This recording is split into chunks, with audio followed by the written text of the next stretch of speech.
में नहीं रहता। अभी आपको इनके क्लिप भी सुनाएंगे जो आसिफ अली जरदारी साहब ने कहा, बाप बेटे की सियासत इस वक्त कई सवालात उठा रही है, क्या वजह है? आसिफ जरदारी मियां नवाज शरीफ और बिलावल भुट्टो मरियम नवाज को तनकीद का निशाना बना रहे हैं। दोनों बाप बेटा किसी महसूस एजेंडे पर है, हुकूमत के बजाय अपोजिशन के खिलाफ ही क्यों बयानबाजी कर रहे हैं? पीपल्स पार्टी इस वक्त हुकूमत की बी टीम का किरदार अदा कर रही है। हमारे साथ हैं अरशद परवेज साहब। अरशद परवेज साहब से बात करेंगे। अस्सलाम वालेकुम। जी वालेकुम अस्सलाम। सर कैसे हैं आप? खैरियत से हैं? अल्लाह पाक का बड़ा फजल है जी, शुक्र है। कदी कदी की ਹੁੰਦਾ ਹੈ ਕਿ ਅਸੀਂ ਰੋਜ਼ ਖੇਡਣ ਬਾਹਰ ਜਾਂਦੇ ਸੀ ਤੇ ਸਾਡੇ ਮਾਪੇ ਸਾਨੂੰ ਰੋਜ਼ ਕਹਿੰਦੇ ਸੀ ਉਹ ਲੜਨਾ ਨਹੀਂ ਤੁਸੀਂ, ਉਹ ਲੜਨਾ ਨਹੀਂ ਤੁਸੀਂ, ਤੇ ਅਸੀਂ ਰੋਜ਼ ਹੀ ਬਾਹਰੋਂ ਕੁੱਟ-ਕੁੱਟ ਖਾ ਕੇ ਆ ਜਾਂਦੇ ਸੀ, ਬਰਦਾਸ਼ਤ ਕਰਕੇ ਆ ਜਾਂਦੇ ਸੀ। ਲੇਕਿਨ अब पाकिस्तान पीपल पढ़ ਦਾ ਕੜਾਕਾ ਕੱਢਣ ਦਾ ਸਾਨੂੰ ਮੌਕਾ ਨਹੀਂ ਮਿਲਦਾ ਸੀ। ਮੇਰਾ ਖਿਆਲ ਹੈ ਹੁਣ ਸਾਨੂੰ ਕੜਾਕਾ ਕੱਢ ਲੈਣਾ ਚਾਹੀਦਾ। ਪਾਕਿस्तान पीपल पढ़ ਤੇ ਬਹੁਤ ਹੋ ਗਈ ਹੈ। ਬਿਲਕੁਲ ਸਹੀ ਕਹਿ ਰਹੇ ਹੋ। ਇਹ ਹੱਦ ਤੋਂ ਜ਼ਿਆਦਾ ਜਿਹੜਾ ਨਾ ਅਸਲ ਦੇ ਵਿੱਚ ਪੀਡੀਐਮ ਕਿਸ ਤਰੀਕੇ ਨਾਲ ਹਾਈਜੈਕ ਕੀਤੀ ਗਈ, ਉਸ ਤੋਂ ਬਾਅਦ ਅੰਦਰ ਖਾਨੇ ਕਿਤਨਾ ਕੁ ਨੁਕਸਾਨ ਪਹੁੰਚਾਇਆ ਗਿਆ, ਜਦ ਕਿ ਅਸੀਂ ਇਹ ਵੀ ਦੇਖਦੇ ਹਾਂ ਕਿ ਉਸ ਤੋਂ ਪਹਿਲੇ ਜਿਹੜਾ ਮਾਰਚ 2017 ਤੋਂ ਲੈ ਕੇ ਤੇ ਆਖਿਰ ਤੱਕ ਇਹਨਾਂ ਨੇ ਪੂਰੇ ਪਾਕਿਸਤਾਨ ਦੀ ਸਿਆਸਤ ਨੂੰ ਕਿਸ ਤਰੀਕੇ ਨਾਲ ਯਰਗਮਾਲ ਬਣਾ ਕੇ ਰੱਖਿਆ। ਪਰ ਦੋਵੇਂ ਪਾਸੇ ਖੇਡਦੇ ਨੇ। ਤੁਸੀਂ ਆਖਿਰ ਪਾਕਿਸਤਾਨ ਦਾ ਅੱਛਾ ਚਾਹੁੰਦੇ ਹੋ, ਬੁਰਾ ਚਾਹੁੰਦੇ ਹੋ, ਸਿਆਸਤ ਦੇ ਵਿੱਚ ਰਹਿੰਦੇ ਹੋ ਜਾਂ ਟਾਊਟਗਿਰੀ ਕਰਦੇ ਹੋ, ਕੀ ਕਰਦੇ ਹੋ? ਬਹਰਹਾਲ ਇਸ ਤੇ ਗੱਲ ਹੋਣੀ ਚਾਹੀਦੀ ਹੈ। बिल्कुल होनी चाहिए, खुल के गल होनी चाहिए और इन्हां चीज़ों के विचों निकल के गल होनी चाहिए। सानू पता होना चाहिए। हमारे देखने वाले जो दोस्त चाहते हैं कि उनका सवाल हम लोग डिस्कस करें, वो अपना सवाल लिख कर जरूर भेजें। मैं उनका सवाल जो है उसको अरशद साहब के साथ डिस्कस करूंगा और देखेंगे हम उस पर क्या बात कर सकते हैं। जो भी सवाल हो, वो जिस किस्म का भी सवाल हो, हम इंशाल्लाह ताला उस पर बात करेंगे। सबसे पहले तो मैं अरशद साहब से यही पूछूंगा कि आज जरदारी साहब ने कहा कि मेरे और मियां नवाज शरीफ के डोमिसाइल में फर्क है, इसलिए मुझे अदालत पेश होना पड़ता है। मुझे जरा ये बताएं, अगर डोमिसाइल में फर्क है तो क्या उस डोमिसाइल पर यह लिखा हुआ है कि सिंध से वजीर आजम बन सकता है, सिंध से चीफ ऑफ आर्मी स्टाफ बन सकता है, सिंध से सदर बन सकता है, लेकिन उस डोमिसाइल पर साथ में और क्या लिखा हुआ है? जरा बताएंगे कि कुछ स्पेशल डोमिसाइल है? देखिए, ये एक खामखा की बात रह गई है। ये इस वक्त हम जो उनसे ना 2021 के अंदर जी रहे हैं, ये बहुत पुरानी बातें रह गई हैं कि लोगों को रंजिशों में, नफरतों में डालकर और वोट इकट्ठे किए जा सके।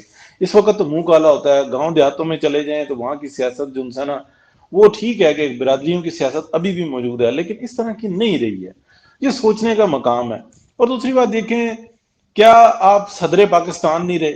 क्या सिंध से जो बेनजीर भुट्टो साहबा थी वो वजीर आजम नहीं रही? क्या भुट्टो साहब वजीर आजम नहीं रहे? सब बहुत बड़े पॉपुलर लीडर रहे हैं भुट्टो साहब। क्या उनका डोमिसाइल पंजाब का था, बलोचिस्तान का था, केपी का था? हाँ, अगर हम कहें तो फिर ये जरूर कह सकते हैं सगे और सौतेले वाली बात, जिसके ऊपर बरमला इजहार किया था मरियम नवाज शरीफ ने, ये बात हकीकत है। लेकिन वो किसी और कंटेंट, किसी और ज़ाब्ते, किसी और हिसाब से हम कह सकते हैं, लेकिन ये तो गिला ही नहीं इनका बनता। मुसलसल अगर आप देखें तो मफादात हासिल करना, बजट में आपको पूरा हिस्सा मिलता है, आपके जो जितने वसाइल होते हैं उसकी बुनियाद के ऊपर जो है ना पैसे आपको पूरे मिलते हैं। लूट मार आप खुली करते हैं। अंदरूने सिंध चले जाएं, लोगों की हालतें खराब। ऊपर वाले पैसे जो है वो आप अलहदा से कमाते हैं। ऊपर वाले अलहदा से कमाते हैं। पानी देखें, पानी का कितना बड़ा मसला है। पूरा हिस्सा कहते हैं कि जो हमारा है वो हमें दो। आप ये एक दफा शुक्र नहीं करते कि पंजाब ने आपको अपना पानी जो है हिस्से का वो दिया है, और इस हद तक कहते हैं कि हम अपना पानी जो उनसा है वो समंदर में फेंक के जाया कर देंगे, लेकिन आपको नहीं देंगे। इस हद तक कहते हैं कि यार जरूरत है, जब आपको जरूरत ही नहीं है तो आप पानी को जो है ना दूसरे के लिए इस्तेमाल होने दो। नफरतों की ये सूरत हाल है, और बाकायदा ऐलान करके कहते हैं, खुश होते हैं इस बात के ऊपर। क्या ये कोई तरीकेकार है? अगर आप सिंध का इस टाइम में एक्स्ट्रा पानी है, क्या वो बलूचिस्तान में इस्तेमाल हो जाएगा तो क्या कोई बुरी बात है? क्या केपी के लोग अगर उससे फैजियाब हो जाएंगे तो क्या बुरी बात है? क्या पंजाब के अंदर किसी जो शुमाली एरिया है जिसके अंदर पानी की जरा जरूरत पड़ती है, उसके अंदर अगर थोड़ा सा इस्तेमाल हो जाएगा तो क्या बुरी बात है? आपने कच्चे में जनाब सैलाब ला के आपने वहां पे चावल की काश्त करके उसके ऊपर आपने किसी भी किस्म की जो है ना वहां की आवाम को फैसिलिटेट नहीं होने देना। आप देखें कि सदियों से लोगों को महकूम बना रखा है, उनको स्टेबल नहीं होने देते और डैम नहीं बनने देते। भाई डैम, अगर आप डैम बनने देंगे ये सैलाब नहीं आएंगे। सिर्फ अपनी जाती इस ख्वाहिश के अंदर कि हमने चावल काश्त करना है, हमारा 3 महीने का ये जनाब पानी हम खड़ा करके रखेंगे, निकलने भी नहीं देंगे। लोग जो इंसान है उनकी जानवरों से बदतर हालत होती है, धड़ाधड़ लोगों के बच्चे मर रहे होते हैं, बीमारियां फैल रही होती हैं, लेकिन जब्ती लालच। वहां पे जरदारी साहब ने नहीं बताया कि ये जो पानी का डोमिसाइल है ये कहाँ का है, ये भी बता देना था ना कि ये, सिंध से बाहर नहीं जा हाँ जी, सकते, आ कि ये सकता भी है लेकिन पंजाब से जा आया नहीं हुआ पानी सकता। है। हाँ जी, बिल्कुल आ सकता है लेकिन जा नहीं सकता सिंध से बाहर। अच्छा, एक सवाल के जवाब में जो उनसे जाहिर है दबा तोड़ सवाल किए गए, आज वो फंस गए। जरदारी ने यह भी तासर दिया कि सिलेक्टर से इनके बराए रास्त राब्ते हैं। इसका क्या मतलब है? वो जो कहा सर। जाता है कि इस वक्त पीपल्स पार्टी जो वो बी टीम है, तो ठीक है फिर। सर जी, टीम ही यही है। हम लोग कितने शुरू से एक बात बता रहे हैं कि देखें 2017 से जब ये जरदारी साहब खलनायक बने हुए थे और बलूचिस्तान की हुकूमत गिराई थी और उसके बाद सेनेट के इंतखाबात में ये सब कुछ किया था, उसके बाद 2018 के अंदर इससे ज्यादा पीटीआई से ज्यादा आपको जो है ना लूट मार करके दी गई है। आप देखें तो सही, क्या आज जो सिंध के अंदर हुकूमत है, क्या कभी माजी के अंदर इतनी स्ट्रांग हुकूमत बनी है? आपके एमएनए और एमपीएस की तादाद जो है ना हर जगह पर ज्यादा हुई। क्या पंजाब के अंदर आपके पास ये परफॉर्मेंस थी जितनी आपके पास 2 4 6 सीटें मिली हैं? क्या कोई ऐसी बात थी कि यहां से आपको सीटें निकाल के दी जाती? तो आपने पीटीआई के हम पर लाई है ना, हम प्याला हमने वाला है, अंदर से दोनों रले हुए हैं। एक चाबी एक को चढ़ती है, दूसरी चाबी दूसरे को चढ़ती है। आप ये देखें, जरदारी साहब वो हैं, बड़ी मादरत के साथ, बिलावल भुट्टो का जो एक परसेप्शन बन रहा था ना कि जी, यार ये यंग है और ये बेहतर तरीके से चल रहा है, ये पॉजिटिव सियासत कर रहा है, उसका जनाजा निकाल के रख दिया जरदारी साहब ने। बहरहाल कोई शक आज नहीं। बिलावल भी जो था ना जरदारी बन चुका हुआ है, पक्का पक्का। बिलावल भी जरदारी बन चुका है, बिल्कुल ठीक कह रहे हैं जी सर। आपने बिलावल का नाम लिया। बिलावल ने आज कश्मीर जलसे में नून लीग और अपोजिशन को तनकीद का निशाना बनाया और कहा कि वो नहीं जो मोदी को घर पर शादी बुलाए, हम वो नहीं है।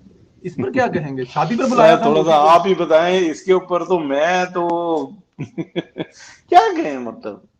सर पता ही क्या है, जी। किसी को अगर बुलाया जाए ना, किसी को अगर बुलाया जाए तो वो बुलाने वाला भी जाने से पहले बुलाने वाले की हैसियत देखता है कि क्या जिसने मुझे बुलाया है उसकी ये इतनी हैसियत है। हमारे एक दोस्त ने लिखा है जी, अब्दुल बासित ने जरदारी साहब डोमिसाइल की बात करके सिर्फ अपने वोट बैंक। ये देखिए, एक सोशल मीडिया पर बैठकर देखने वाला प्रोग्राम, जी बिल्कुल। ये एजुकेटेड भी हो सकते हैं, ये एमए भी हो सकते हैं, ये कोई इंजीनियर भी हो सकते हैं, और ये कोई मेरी तरह के अनपढ़ भी हो सकते हैं, कुछ भी हो सकते हैं ये भाई। लेकिन उनकी बात ये समझ में आ रही है कि जरदारी साहब ये क्यों कह रहे हैं। तो ये बताना जरा जरूरी था मैं सुनने वालों का। रियाज खान साहब बता रहे हैं हमें कि फहीम अंसारी साहब जो है वो पीएमएलएन के एक वर्कर हैं, उनके साथ बड़ी ज्यादती है। वो किसी हॉस्पिटल में गए थे कहने के लिए कि कुछ बीमारी का इलाज का कुछ मसला था, तो वो उन्होंने उनको पर्चा करवाकर अंदर किया हुआ है अस्पताल की इंतजामिया ने, और मुस्लिम लीग में उनके बड़े मुतहर्रिक रुकन हैं।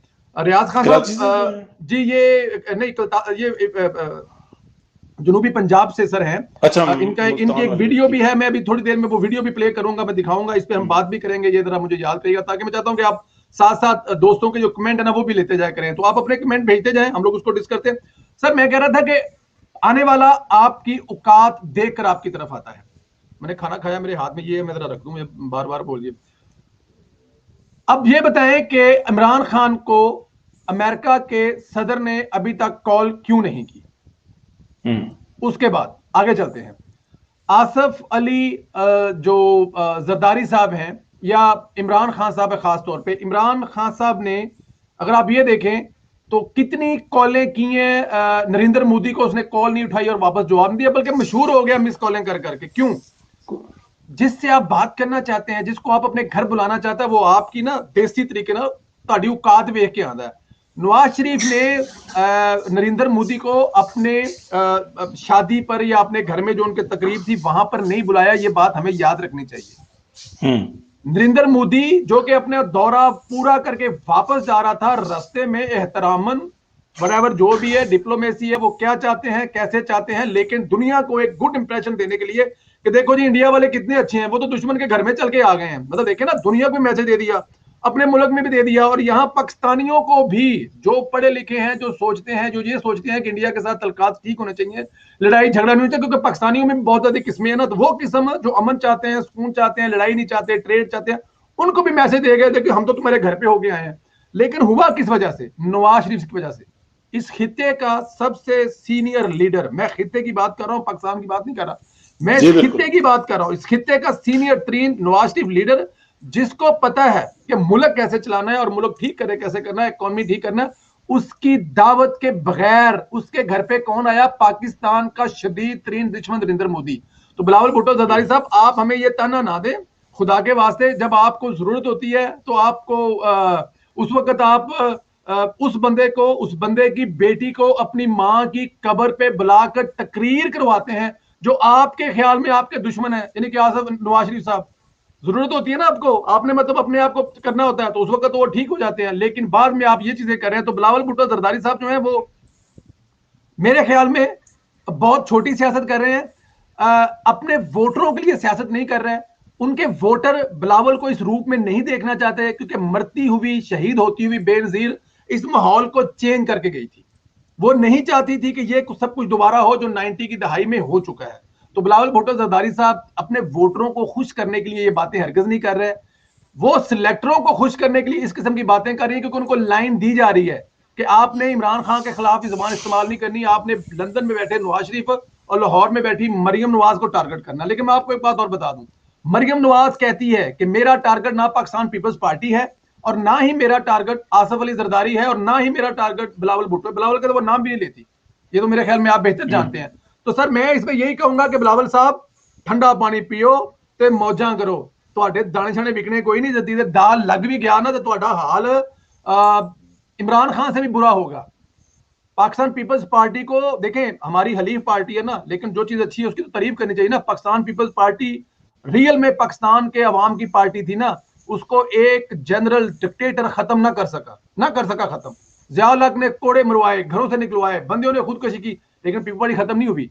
तो आसफ अली जरदारी साहब जो कि आपके वालदे मोहतरम है, उन्होंने आगे इस पार्टी को खत्म किया था, और जो थोड़ी बहुत रह गई है वो दुनिया से जाने से पहले आपके हाथों खत्म करवा के जाएंगे। इसलिए बिलावल भुट्टो जरदारी साहब, ठंडा पानी पियो, खुश रहो, नून लीग से तनकीद करना तो बारी नहीं आनी है। सर ठीक है जी, मेरे ख्याल में जी सर, मैं इसमें थोड़ी सी एक ऐड करना चाह रहा हूँ कि मुझे याद है कि जब मोदी साहब आए थे, नरेंद्र मोदी साहब आए थे, तो वो एक यादगारी तस्वीर भी है जिसमें मियां मोहम्मद नवाज शरीफ सोफे पर बैठे हुए हैं और दो जानू होके मोदी साहब मियां नवाज शरीफ की को मिन्नत तरला कर रहे हैं। वो यादगारी वायरल वीडियो है उसको, जी बड़ी वायरल है।